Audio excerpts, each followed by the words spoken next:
You wake up when your body is ready. No alarm, no schedule, no place you need to be. You sit up, stretch, and ask yourself one simple question. What should I do today? For 99% of human history, this wasn't a hypothetical. This was every single morning for roughly 300,000 years. And the answer to that question looked absolutely nothing like the life you are living right now. Modern humans spend about 90,000 hours of their lives working. That's roughly 1/3 of your entire waking existence dedicated to a job. But for the overwhelming majority of human history, jobs didn't even exist. There was no employment, no wages, no boss, and no corporate ladder to climb. So what did people actually do all day? Let's start with what we know for certain. In 1963, archaeologist Richard Lee conducted a groundbreaking study that completely flipped our understanding of prehistoric life. He tracked the daily activities of the Ju-Hwansi people in Botswana, one of the few remaining groups still living a pre-agricultural lifestyle. What he discovered was shocking. Adults spent only about 15 to 20 hours per week securing food. The rest of the time, they did whatever they wanted. And here's the fascinating part. This exact pattern shows up everywhere anthropologists look. The Hadza in Tanzania, the Aceh in Paraguay, the Martu in Australia.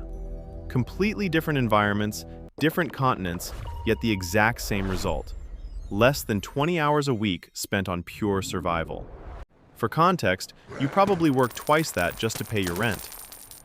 Now, you might be thinking, sure, but those are modern tribes. How do we know ancient humans lived the same way? The definitive answer is etched right into their bones. When archaeologists compare the skeletons of ancient hunter-gatherers to early agricultural populations, the contrast is stark. The farmers were significantly shorter. Their bones showed severe signs of nutritional deficiency, and their teeth were riddled with cavities from grain-heavy diets. They suffered from arthritis in their spines from back-breaking repetitive labor, and they died much younger. Ancient human skeletons, however, tell a completely different story.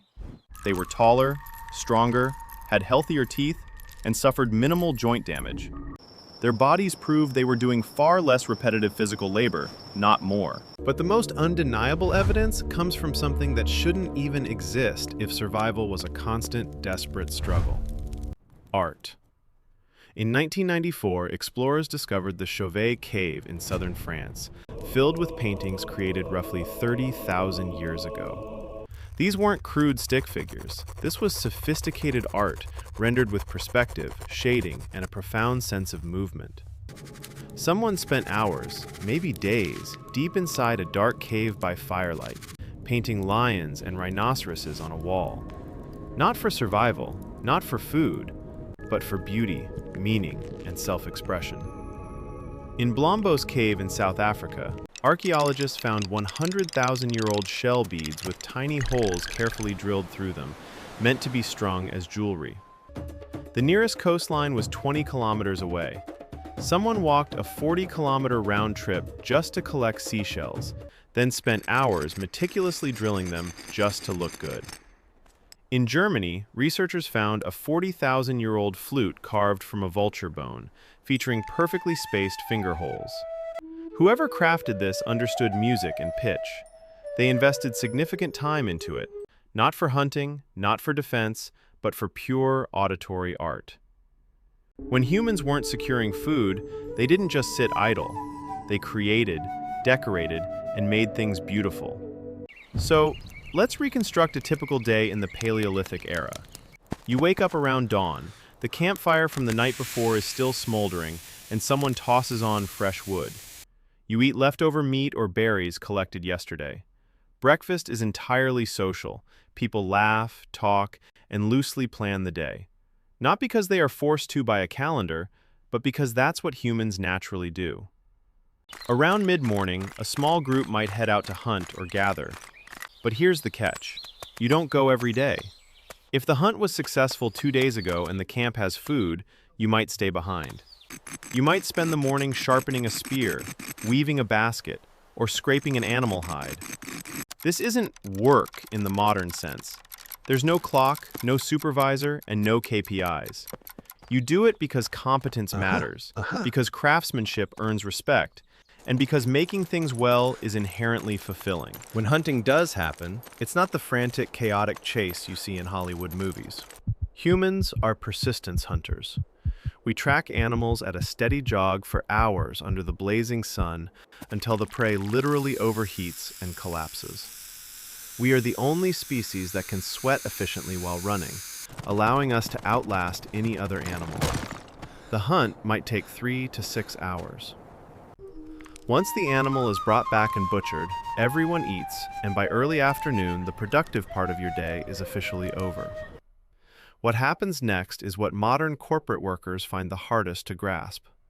Absolutely nothing, and yet everything. People rest. They sit in the shade and gossip. They play with the children. They groom each other, picking through hair to reinforce social bonds. They make jewelry, carve designs into bone, or simply take a nap. Anthropologist James Sussman documented that among these groups, adults spend roughly 6 hours a day in pure social time. In a world without money, police, or legal contracts, your survival depends entirely on your relationships. If people don't like you, they won't share food when you're sick or empty-handed. So, you invest an enormous amount of time into those human bonds. You don't do it to be productive. You do it because it's how humans stay human. Then, the sun sets, and this is where human culture truly comes alive. In 2014, anthropologist Polly Wiesner analyzed hundreds of hours of recorded conversations among the Juhowansi. During the day, talk was purely practical. Who saw animal tracks, which plants were ripe, or complaints about unfair food sharing. But at night around the fire, 81% of the conversations shifted completely to storytelling. They shared myths about how the world began, tales of ancestors, inside jokes, and adventures from distant lands. This fireside arena is where human culture, gods, and philosophy were born. Thoughts that can only flourish when your stomach is full and you feel safe. And they didn't sleep the way we do now. Before artificial light, humans slept in 2 distinct phases. A first sleep for about 4 hours, followed by 1 to 2 hours of quiet wakefulness in the pitch dark used for reflection, intimacy, or stoking the fire. And then a second sleep for another 4 hours. But about 10,000 years ago, everything shattered. Humans in the Fertile Crescent began planting seeds and domesticating animals. Agriculture was born. And agriculture is a trap. Once you start farming, you can feed more people. More people mean you need more crops. More crops mean you need more farming. Within a few generations, populations boomed and there was no turning back. You were locked into the system. Farming demanded brutal, relentless labor, plowing, weeding, harvesting, storing, and defending crops from raiders. Early farmers worked significantly harder, had a worse diet, and died much younger than the hunter-gatherers who came before them. But with large populations came specialists, toolmakers, soldiers, priests, politicians, and eventually, jobs. The concept that your time belonged to someone else in exchange for survival tokens was born. By the time we built cities, the original human lifestyle was completely erased, replaced by schedules, traffic jams, and the burning need to work most of your waking hours just to exist. Today, you spend 90,000 hours working, chasing an illusion of greatness, status, and wealth by standards a modern society invented. Your ancestors woke up every morning already free, already enough, with absolutely nothing to prove to anyone. They didn't need to become successful. They were already living the exact life you are spending your entire existence trying to retire into. We traded freedom for food security. We traded leisure for population growth. We traded time for productivity. We are not a different species, but we live so differently from how humans evolved to live for 99% of our existence that we might as well be